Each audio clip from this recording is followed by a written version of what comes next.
What's up, y'all? This is week 15 of the podcast with the commissioners. I'm the commissioner, Aaron Smith. Joining me, Kyle Moorfield, King of Cash. Going to go through this playoff recap real quick here for week 15 coming. First of all, week 14 brought us some losers. Come on home with us. Sit on the couch. Yeah, we got the couch warmed up for you. Team Justice scored monstrous points, 254.3. High score of the week, LeVar's Legends, unfortunately, ended his season with a bad performance of 155.6. Three teams this week scored over 200 points and lost in the playoffs. That's got to be disheartening. Yeah, that's kind of disheartening. Three teams came to play, scored over 200 points. Almost all the teams came to play, pretty much. But three teams in particular came to play, scored over 200 points, end up losing. Tough way to end your season. That's how it goes, though. That's how it goes. You want to be the best, you got to beat the best. So.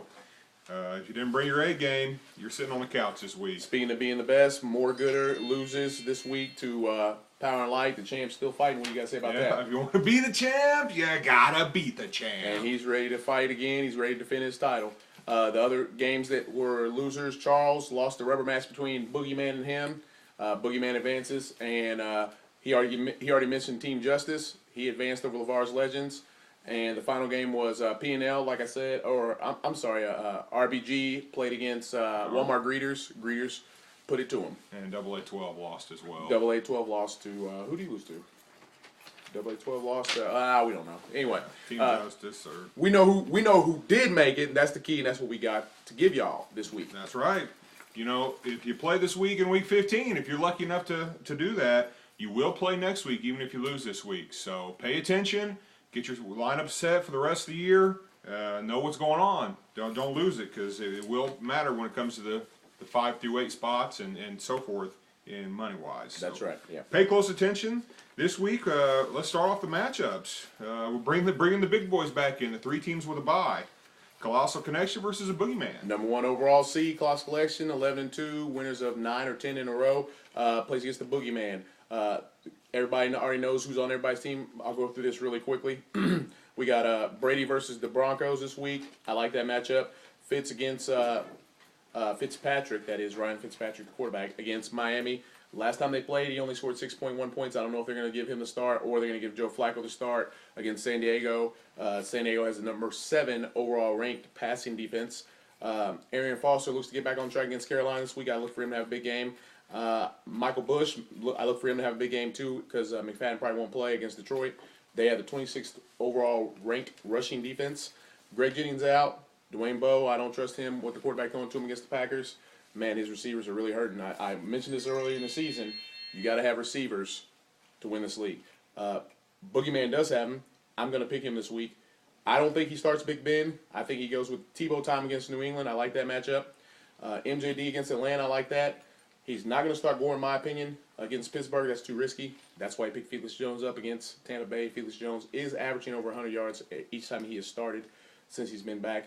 I like Knicks against Washington, Fitz against Cleveland. I like Vincent Jackson against the Baltimore Ravens. But don't be surprised if he sneaks James Jones in the lineup this week.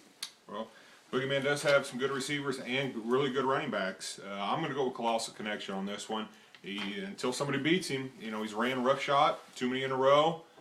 Boogeyman, I just don't think he's got the firepower in the end, the quarterbacks, to be able to do it. It was a tough call. This is going to be a close matchup. As a matter of fact, I think pretty much all these matchups this week is going to be close. So, well, we'll see how that one fares out. Team Thompson versus Power and Light. Team Thompson and P&L. This is the champ.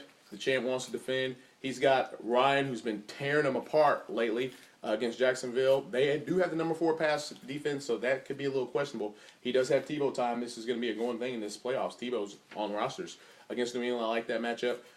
Halo against the Giants. Giants have the number 22 ranked rush defense. It has gotten better lately, though, so that could be a little scary. Marshawn Lynch against the Bears. He's only had one game under 25 points since week 9. Marshawn Lynch. He could be turned out to be a big-time player. He's turning it up for sure. Yeah, in these playoffs. His wide receivers are very suspect, and that's to be nice. Dwayne Bowe, I don't trust him. Malcolm Floyd, I don't know. His other receiver, who knows? He's got the Ravens against San Diego. I don't know if that's a good defensive matchup, but one key matchup that he may come to play is he does have Saints against Minnesota. Minnesota is a little suspect, but Saints are known to get ahead and let teams rack up yards and points at the end. So I'm going to go with Team Thompson. He's got the better matchups this week. Eli versus Washington, Stafford against Oakland, Hillis, Turner, Jacobs, Spiller, whichever one he decides to start. Dwayne Bowe, he will be able to cancel him out for P&L. That will hurt him significantly if Bowe has a good game. Calvin, I like. He can't keep getting held down every week for the last 3 weeks. Calvin's been held down.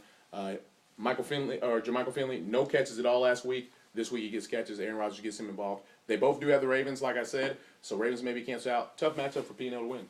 It is going to be a tough matchup for P&L. P&L seems to play good one week and really bad the next week. And after winning last week, I look for them to lose against Team Thompson this week. So I think the champ's going to go down. I think we're going to be able to crown ourselves a new champ in 2011. But I tell you what, if the champ wins this week, look out. Yeah, it could be over at that point. Munchin on Bunchin versus Team Justice. This is an extremely close matchup. Man, I didn't even know who to pick when I broke this down. It took me about 20 minutes to break this game down, believe it or not. I do like Justice's matchup. He has Ryan and another Tebow team. Wow, Tim Tebow, winner. He does have Matt Ryan. Yeah, that's all he does is win. Matt Ryan against Jacksonville like that. Fitz Patrick, another guy that's on a couple teams in this league against Miami. I do not like that matchup. MJD versus Atlanta. Lynch against the Bears, another Lynch team. But he does have LaShawn McCoy, who I don't know who he's going to start now between MJD, Lynch, and McCoy. That's going to be a tough one. Got a tough decision to make, for Yeah. sure. Colston, Steve Johnson, Percy Harvin against the Saints. I like that. He does have bad defensive matchup. That will be the key in this particular game. I'm going with Munchin on Bunchin. Even though he lost Greg Jennings, he does have Green Bay against the Chiefs. The Chiefs can't move the ball. Brady, you know what he's going to do. He can decide if he's going to start Flacco or if Moore even plays, he'll start him. AP is supposed to be coming back this week against the Saints. Look for him to have a big game if he does come back. If he does not come back, he does have Benson against the Rams, Grant against the Chiefs, who can't stop anybody's run. His receivers are fine, even though Greg Jennings is out with A.J. Green, Steve Smith, and Bolden. And he does have the porn star, Rob Gronkowski, to finish off the Brady and Gronkowski connection to finish Justice off. I expect Munchin on Bunchin to be the lone team in the playoffs that got a bye and not going to make it past their first round. Wow. I'm going to go with Team Justice on this one. This guy's just got luck on his side. He didn't draft his team. He managed it to this point, and everything's just falling. All the chips are falling in place for him. So I'm going to look for Team Justice to go ahead and, with the upset over Munchin on Bunchin. We'll see how it pans out. I'm going with the upset on this one. Justice is a good team. I'm not discounting him by any means. Bunchin should be ready to fight. I wouldn't be surprised if Justice beat him. We'll see how that one turns out. Walmart Greeters versus Hardcore. Walmart Greeters has Rex Grossman against the Giants, but believe it or not, Grossman played against the Giants last time they played and got 29 points against them. Their pass defense is a little suspect. In reverse, he does have Eli against Washington, who Eli has been turning it on. He does have AP and Lynch, another Lynch team. He has Colston, Harvin. Jordy Nelson's going to be a sleeper this week with Greg Jennings out. Big week for Jordy Nelson. He has Steve Smith. He has the Ravens D against San Diego. Hardcore has Palmer, which has been up and down. I don't know which Palmer's going to show up. I told you the guy don't got no heart, so no telling. Cam against Houston, I don't like that matchup this week. First week, I'd have not liked the Cam Houston or the Cam Newton matchup because Houston's defense is playing out of this world. MJD, he's got McCoy. He's got Larry Fitzgerald.